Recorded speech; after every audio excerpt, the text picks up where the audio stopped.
Okay, folks, welcome back. It is Darth, catching you early this morning. Just a heads up, I was planning on doing streaming on YouTube from 11 to 1 to do a Q&A for people who had questions from an expert Wheel of Time fan. However, as it turns out, YouTube streaming requires a 24-hour activation period, and I'm moving on Sunday, hence why you've seen me driving so much in my videos. So, should be hopefully eliminating that issue soon. But what's important here is that I unfortunately won't be able to do that Q&A that I was planning on. So sorry if you were intending on attending that. I will do my best to make it up to you and answer your questions if you go ahead and submit them to me in any comment section or private message that you send me, and I'll do a video on that later if we get a good number of them, or reply to you personally if we don't. So, I wanted to update you on that. And the other thing I want to talk about here today, just a quick little video. I rewatched episode one. Episode one was the episode that I had the most trouble with, and I think it's fair to say that I'm a Wheel of Time purist. I really love the books, and I've loved them for a long time. So seeing anything change or anything that feels like it's going to create issues, that's hard, right? That was shocking to see how much had changed. And I'll say early on here, I am not against change just because it's change.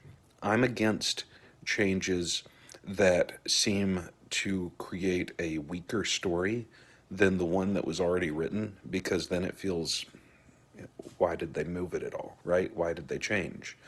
So I'm against that, and I am against things that weaken characterization. And I think that night one immediate reactions, it was really hard just because those changes hit us so quickly and so often. That's redundant. But there was so much that happened there that I think that on night one, those hot take reviews might have been a little unfair to the show after watching it a second time. I saw some really cool things. There was actually a good bit of foreshadowing and setup and subtlety in that first episode. I'll give you an example here. Little bits of characterization. Rand starts picking up and moving the rocks that fall down onto the path that he and Tam are walking along. And not only is that good characterization for Rand, he's the good boy. He would clean up the rocks on his path because it's the one him and Rand and Tam take. But also, what knocked down the rocks? He didn't notice he was being watched, but that is a callback to the beginning of Eye of the World. And, you know, uh, let's see, Tam says something about people not remembering Beltane after they drink his brandy, which was really great. I wrote notes on this, if you can tell. Uh, there's a lot of neat things here. Rand and Egwene, when they're chatting with each other, and he's sitting on the cliff and he does the "I know" thing, right? We're just again establishing his character, which is really neat here. That's the wrong direction for that hair. Uh, sorry, trying to do this all in camera. It's mirrored, right? So I see it, here. You see here. Yeah. Um, and there's just a lot of neat little stuff. Like for instance, that cold open, which I still don't like particularly. I would have rather just skipped it and not had it than that been there and given 2 more minutes to something else. I read on Reddit that apparently that was studio pressure. They wanted that particular open, and they kind of pushed it in during post production. And yeah, that it looks that way. It looks cheaper than the rest of it. There's like some weird filter on everything, and the sequence pretty much is pointless. It tells us that men go insane when they channel, which a sentence tells us that. It introduces Leandrin and the Point of the Red Aja, who, even though They seem to be doing a good thing. They feel bad, so I guess it sets that up a little bit. And we get to see how hard of a person Moraine is. You know, it's not him. And they talk about going to the two river. I don't know. It doesn't do much for me. I would have. I expect that we will see the book prologue, which y'all know what I'm talking about if you've read them. If not, don't worry about it. It's good. We'll get there. I expect that we'll see that as the opener for one of the seasons. Season two, three, maybe four. At some point that will come. That has to. Just maybe when it has more context for a viewer. I think that might even be better. But yeah, I could have done without that sequence and been fine. I will say one thing that's in there at the very end of it when Lan and Moraine are riding off. There's those bunch of like stone pillars standing out in that valley, and I didn't really understand what those were. They looked weird, but then I kind of forgot about them by the end of the first episode. Folks, think, I think those might be skyscrapers. Did you see like the glass on the side of them? I think those are skyscrapers, which would be really cool. That would be really, really neat. And okay, let's see here. Egwene surrenders to the river whenever she's floating down it. That was cool. Matt, okay, this is something I want to talk about. I have gotten a ton of comments on my different posts that I've made over the past week, and there are a lot of people who are really conflicted about this. The thing that most folks seem to hate so far is what happened with Matt and Perrin, because they're here's let me back up and just talk about this a different way. Perrin is mopey. Perrin is Perrin's kind of a mopey, somber character that thinks through things maybe a little too much. And in the books, he does that because that's who he is. And in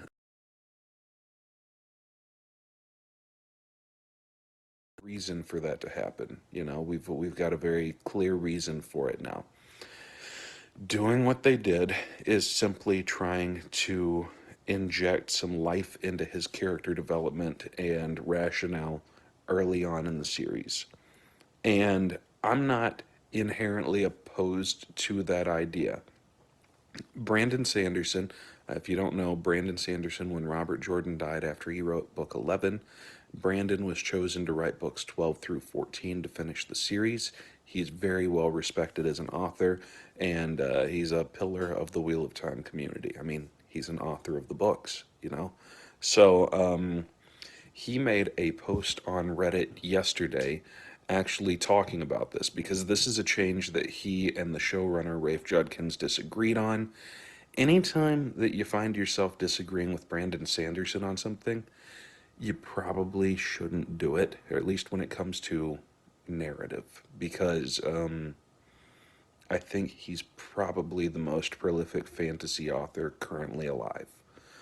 Him, George R. R. Martin, and J.K. Rowling are probably the three best known fiction writers alive at this time. And Brandon is definitely the best of the three, if you ask me.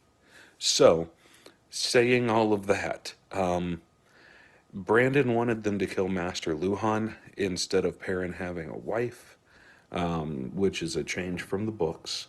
And it's again, it's to in. He agrees with the premise. He just doesn't agree with how it happened. I think I can get on board with that, but overall, I like the idea that we're giving these characters something to do, because until respectively book three and arguably book four, in book three, that's when Matt really starts as a character. In book four, that's when Perrin gets his own stuff. Before that, he's kind of there. He's a sidekick of sorts. So I think that for those of you who are watching this, I'm gonna have to make this a spoiler video, that way other people don't see it. I think that for those of you who are watching this and you're really concerned Go back and rewatch that first episode. It will assuage some of your fears now that the shock is over, okay? Because this first episode, actually pretty good. A little better than I was giving it credit for. Similarly, yeah, they kind of assassinated Abel Cawthon, yeah, Abel Cawthon's character, but they did it in service of elevating a main character's character because you and I now know who Matt is, and we already knew who Matt was, so this isn't a big deal to us.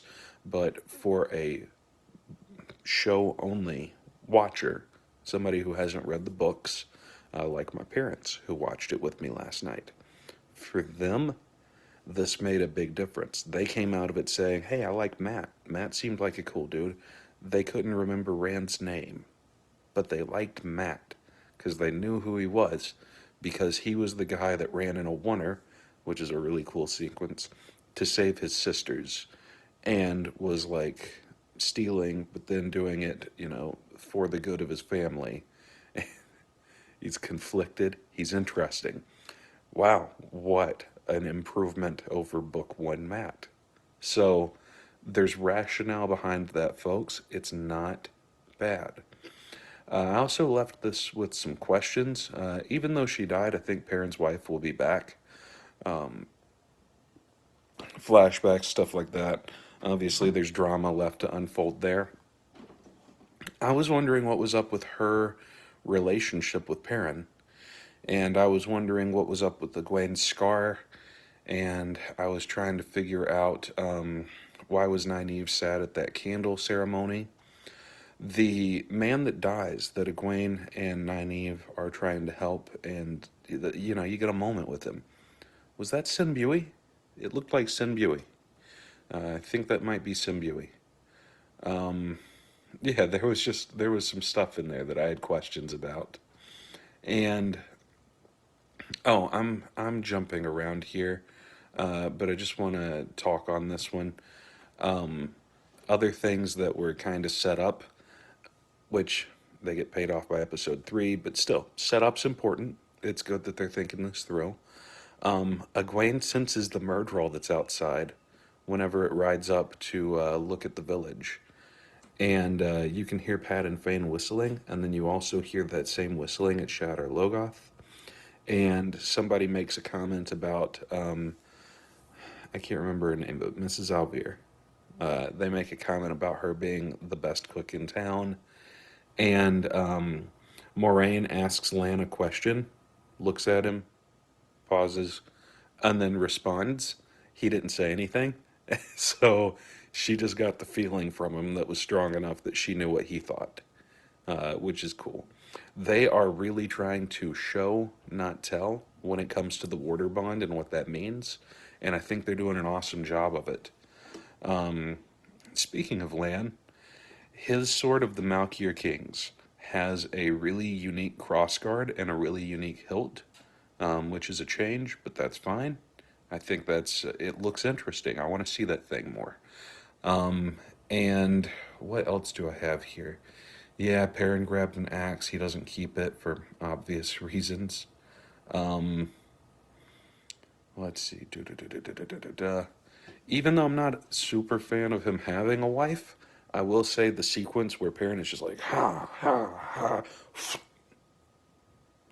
that's all really well done. It's really good. I can see how it happened, and I don't blame him.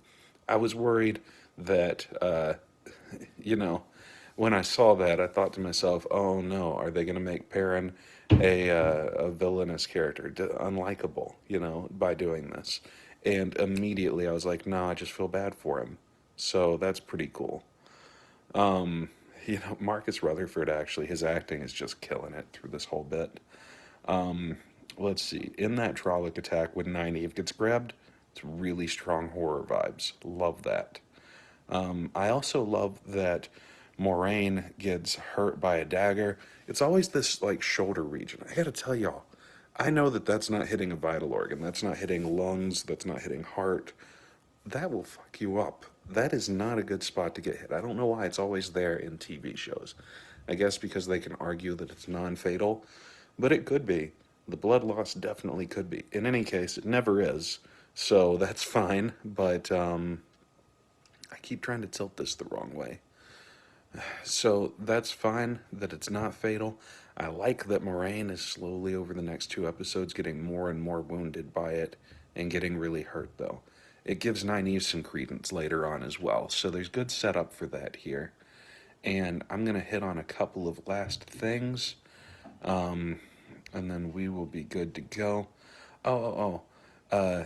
Just like in episodes 2 and 3, in episode 1, the best moments are the little character development moments. I really like Lan and Moraine's bath. I like her use of the one power there. I like their conversation with each other. It's just cozy, you know? That's the kind of stuff that's going to pay off for book readers the most, is seeing these characters be these characters on screen.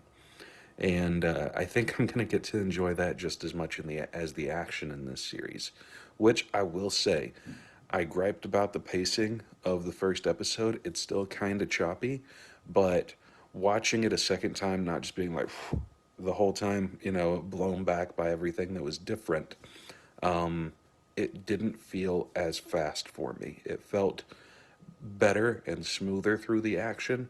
So either everybody will have that same first experience and go, that seems a little off, or it was just a me thing.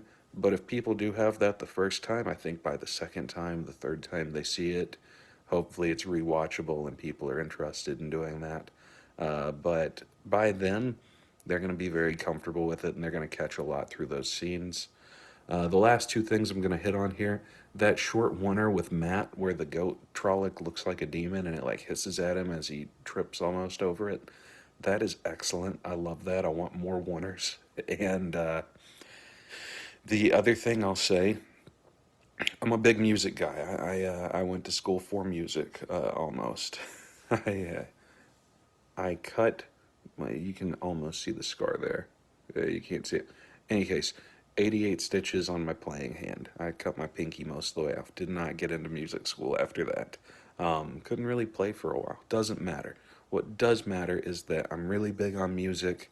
I have a good understanding of music, and it needs a little more oomph in the action scenes, but it's really good in those slower, quieter moments. I think that this music's going to take a while, but it's going to grow on us. Yeah. All right, folks. That is it for the day. I hope that y'all have a good one. And please send me your questions. Send me things that you're interested in. I would love to talk Wheel of Time for you. And if you're a fan out there watching this and you're writing it off already, go back and rewatch the first episode. Give it a chance. It's actually pretty damn good. It's the Wheel of Time, y'all. All right, see ya.